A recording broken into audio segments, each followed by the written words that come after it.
Собранието утре ќе работи паралелно со протестите на Сојузот на синдикати на Македонија, а пратениците сами ќе се снаоѓаат како да дојдат на работа, кажа собранискиот спикер Африм Гаши на брифинг со новинарите. Според него, собранието мора да продолжи со закажаните активности, без при тоа да го попречат правото на протест на синдикалците. Гаши очекува дека блокирани ќе бидат само влезовите за возила пред собраниската зграда, како што најави од ССМ, и се надева дека се ќе помине мирно.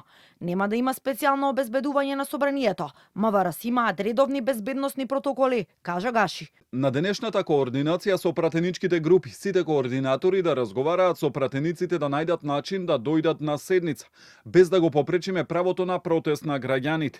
Не верувам дека некој со кола би дошол, дали ќе дојдат пеш или порано, не знам како ќе биде. Се договоривме дека ние треба да продолжиме да работиме, а исто така ќе го почитуваме правото на протест.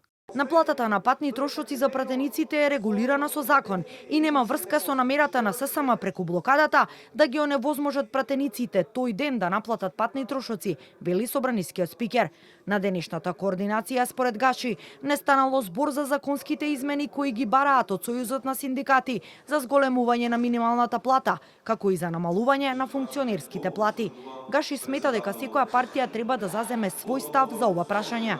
Прашан дали лично смета дека платите на функционерите, на претседателот на собранието и на пратениците треба да се намалат. Смета дека треба да се направи една генерална економска слика, да се видат сите плати, па да се нивелираат по важност. Оние кои се најважни плати во државата, тие да бидат највисоко. Како пример ги наведе таа на претседател, премиер, претседател на собрание, наставници и лекари.